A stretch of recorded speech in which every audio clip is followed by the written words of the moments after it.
ارے جب تمہیں رب بلا رہا ہے رب تمہیں کیسے واپس بھیج دے گا؟ رسول اللہ صلی اللہ علیہ وسلم کی ایک حدیث ہے، ذرا غور سے سننا۔ اس حدیث کے راوی ہیں حضرت عبداللہ ابن عمر، عبداللہ ابن عمر رضی اللہ تعالی عنہما۔ وہ کہتے ہیں ایک مرتبہ ہم رسول اللہ صلی اللہ علیہ وسلم کے ساتھ سفر پر گئے، غور سے سننا۔ سفر پر گئے، راستے میں کچھ لوگ، ایک جماعت بیٹھی تھی اور ایک عورت وہ ہانڈی بنا رہی تھی اور نیچے آگ جلا رہی تھی، اور اس عورت نے بچہ اٹھایا ہوا تھا، اور جب آگ بھڑکتی نا تو وہ اپنے بچے کو پیچھے کر لیتی، پھر بچہ ایسے بیٹھا رہتا، ذرا کھیلتا، آگے بڑھتا، جو ہی آگ کے قریب کر جاتا تو وہ پیچھے ہٹا دیتی۔ جب اسے عورت کو اطلاع ملی کہ قریب رسول اللہ صلی اللہ علیہ وسلم تشریف لائے ہیں، تو وہ عورت آئی باپردہ، آگے کہنے لگی آپ اللہ کے رسول ہو؟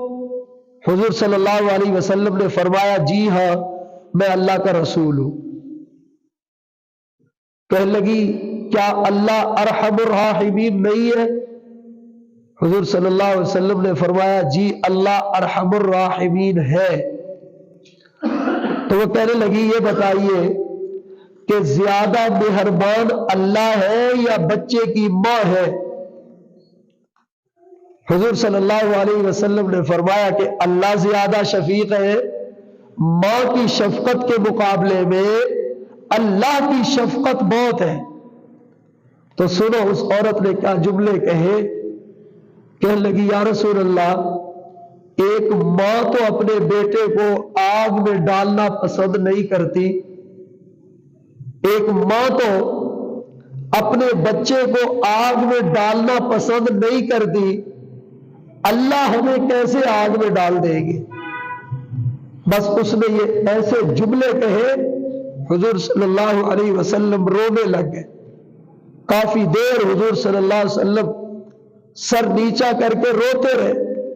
آپ نے فرمایا ارے عورت تو نے ٹھیک کہا ہے، اللہ تو ماں سے بھی زیادہ شفیق ہے۔